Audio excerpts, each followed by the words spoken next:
parents didn't help me pay for my education, so I worked hard at 2 jobs while they gave my brother a new car for birthday. I got angry and told them who they really were. I always wanted to be a lawyer. Maybe it was because I grew up watching courtroom dramas. Or maybe it was the way people would light up when I argued my point and backed it up with facts. My parents loved that about me at first. They used to brag that their son was going to be the first lawyer in the family. When I got into a good pre-law program at a university not too far from home, they threw a little dinner party. Nothing big, but enough to show me off to a few neighbors and relatives. I remember my mother telling people how proud she was and how my determination inspired my younger brother, Charles, who was still in high school. But somewhere along the way, her support changed. At first it was small things. My father stopped asking how my classes were going. My mother hesitated when I mentioned books or supplies I needed. Then one semester, out of nowhere, they told me they couldn't help me pay for school anymore. "We have to think about Charles," my father said casually, as if that explained everything. I remember sitting there stunned. My tuition wasn't outrageous, and I wasn't asking for full support. But they said they had to focus on my brother. He was 17 at the time and a year away from graduation. It made no sense. They didn't say they couldn't afford to help. They said they wouldn't. "You're an adult now," my mother added. "You need to learn to take care of your own life." And that was that. No discussion, no compromise. Just a shrug of the shoulders and a closed door. I had no choice but to figure it out.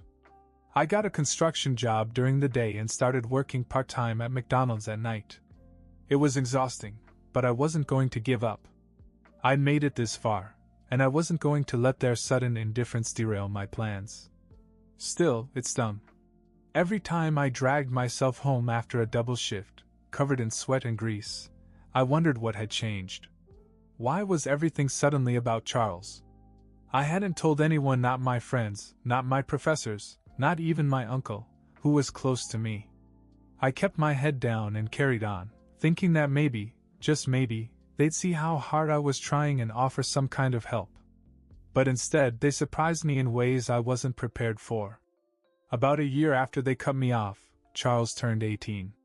I was so busy with work and school that I hadn't paid much attention to what was going on at home, but I couldn't miss the build-up to his birthday. It was like a full-scale production.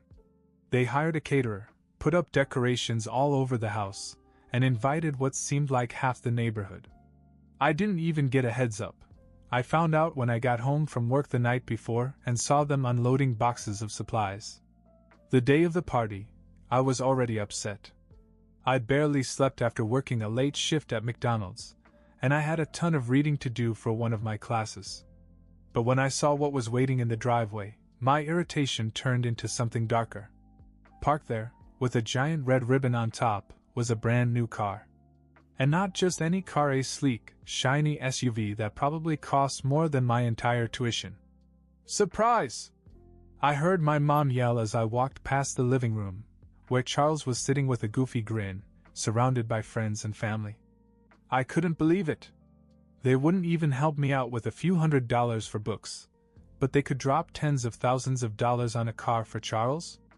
I tried to shake it off. I didn't want to ruin the party, so I grabbed a soda from the fridge and slipped out the back door, pretending I needed some fresh air.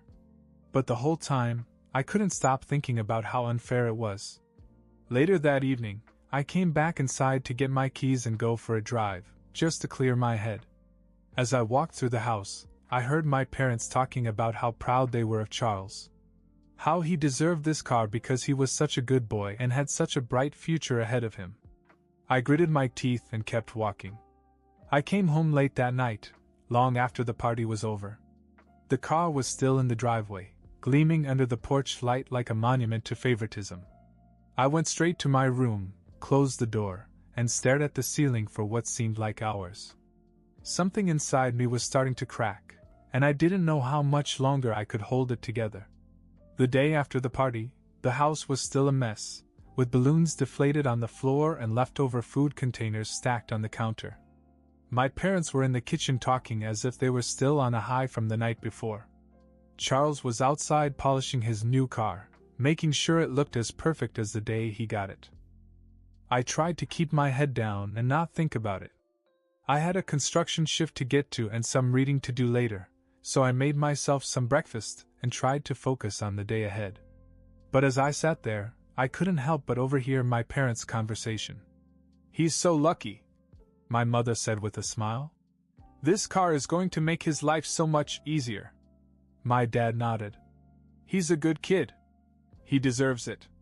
He's got such a bright future ahead of him." I stared at my plate, my appetite gone. They said it so casually, like it was just a fact. Charles deserved everything and I didn't. A few hours later, as I laced up my work boots in the hallway, Charles walked in. He was grinning, holding the keys to his new car like a trophy. "Man, yesterday was awesome," he said. "You should have stayed. Everyone was excited about the car." "Yeah, I saw it," I said. "Are you jealous?" He laughed, but the way he said it rubbed me the wrong way. I didn't answer. I just grabbed my bag and went to work. I couldn't stop thinking about it that day. Every swing of the hammer and flip of the French fry felt heavier than usual, weighed down by anger I didn't know how to let go of. I had tried so hard working, studying, barely sleeping, and it didn't seem to matter. They hadn't even asked how I was doing in months, yet they had no problem throwing Charles a huge party and buying him a car that cost more than my entire year's tuition. By the time I got home, it was late, after midnight. The house was dark except for the kitchen light. My parents were still up, sitting at the table, drinking coffee and talking quietly. I walked in, intending to grab some water and go straight to bed, but when my mom looked up and smiled, I felt something inside me crack. "Oh, you're back," she said. "We were just saying how proud we are of Charles. He's so lucky to have such a bright future." I couldn't hold it in anymore. "Lucky?" I said. "You call him lucky? You gave him a brand new car and threw him a huge party, but when I needed help, you told me to find it myself. How is that fair?" My dad frowned. "What's your problem? This has nothing to do with you." "Nothing to do with me?" I said. "I'm working 2 jobs and barely sleeping to stay in school because you refuse to help me. But you spend tens of thousands of dollars on Charles like it's nothing. Do you even care how that makes me feel?" My mother looked at me like I was being dramatic. "Charles is younger. He needs more support. You're older and doing fine on your own. Why are you making such a big deal out of this?" I felt my anger boiling over. "Doing fine? Do you even know what my life is like right now? I'm killing myself trying to keep up with everything, and you can't even acknowledge it. Meanwhile, you give Charles everything he could ever want and act like he's the golden child." Charles walked into the kitchen just then. He must have heard everything, but instead of saying anything helpful, he just grinned. "Hey, if you're upset, I can give you a ride in my new car. Maybe it'll cheer you up." I stared at him, speechless. I couldn't believe how dismissive he was, how little any of this seemed to matter to him or her. I didn't say another word. I just turned around, went to my room, and started packing my things. I didn't know where I was going, but I knew I couldn't stay there anymore. I barely slept that night. My mind was racing with all the things I wanted to say but didn't. When the sun came up, my bag was packed and sitting by the door. When I walked into the kitchen that morning, Charles was there, eating cereal as if nothing had happened. My parents were sitting at the table, scrolling through their phones, looking perfectly content. "You're up early," my mother said without looking up. "I'm leaving," I said. That got their attention. My dad put his phone down and gave me a quizzical look. "What do you mean, leaving?" "I'm done," I said. "I'm not going to stay in a house that treats me like I don't matter." My mother sighed as if I was being dramatic. "Don't be ridiculous. Where are you going to go anyway?" "To Uncle Rick's," I said. He'd always told me I could stay with him if I ever needed to. I'd never taken him up on it before, but now I didn't see any other option. "Uncle Rick?" My dad scoffed. "You think he's going to put up with this attitude? Better than staying here," I said. Charles leaned back in his chair, still smirking. Well, if you need a ride, you know where my car is. My mom chuckled at that, and even my dad grinned. It was as if they didn't take me seriously at all. That was when I snapped. You know what? I said, my voice shaking. You two are the most selfish, narcissistic people I've ever met. You act like I'm an afterthought, like I don't deserve anything because I'm older. You keep saying that Charles needs more support, but what about me? When did I stop being your child? They didn't say anything, so I continued. Do you even know what my life is like? I'm working 2 jobs, living on scraps, barely scraping by so I can finish school. And you never once asked if I was okay. Instead, you spend all your time and money on Charles, like he's the only one who matters. My dad finally spoke up. You're being overdramatic. Life isn't fair. You need to get over it. Get over it? I said. You made it impossible for me to succeed, and now you're telling me to get over it? You're not parents, you're just playing favorites and pretending this is normal. My mother shook her head. You're acting like a child. We've given you everything you need to succeed. If you're struggling, that's on you. I laughed bitterly. You've given me nothing but reasons to resent you. And you know what? One day when you need help, don't expect me to be there. Because I'm done with this family. I grabbed my bag and headed for the door. Charles called from the kitchen. Hey, seriously, you want a ride? I'll even let you pick the music. I didn't even look back. No thanks. I'll take care of myself. Like always. But just as I reached the door, something unexpected happened. My dad stood up. For a second, I thought maybe he'd finally realize how wrong they'd been. But instead, he walked over to Charles, patted him on the back, and said, You're lucky your brother's leaving. Now we don't have to deal with his drama anymore. It hit me like a punch in the gut, but it also reinforced what I already knew. I was done with them. I left without another word and drove to Uncle Rick's. When I told him everything, he didn't even hesitate. He hugged me and said, You have a place to stay here as long as you need it. For the first time in a long time, I felt like someone really cared about me. And that was worth more than any car or party they could have thrown. Staying with Uncle Rick felt like a breath of fresh air after everything I'd been through. He lived in a modest house a few towns over, far enough from my parents that I didn't have to worry about running into them. It wasn't fancy, but it felt like home, a real home, where I wasn't constantly reminded that I didn't measure up to someone else. Rick had always been the easygoing uncle growing up, the one who'd let me sneak an extra soda at family gatherings or teach me how to fix a leaky faucet. He didn't ask for much, and he didn't pry into my life when I showed up on his doorstep with a bag and a lot of anger. Stay as long as you need to, he said. We'll figure it out. For the first few weeks, I kept my head down. I worked my construction shifts, went to class, and spent my nights at the small desk Rick had set up for me in the guest room. I didn't talk much about my parents or Charles. Frankly, I didn't want to think about them. But Rick was observant. One night at dinner he asked, So what really happened? Why'd you leave? I hesitated, but finally I told him everything: the favoritism, the car, the party, the constant dismissal of my efforts, and finally the moment when my father made it clear that he didn't care if I walked out of their lives. Rick didn't interrupt. He just nodded and listened, his expression hard to read. When I finished, he leaned back in his chair and said, You know, that's not how family should treat you. It's not right. I nodded, but it felt good to hear someone else say it. A few days later, Rick did something I never expected him to do.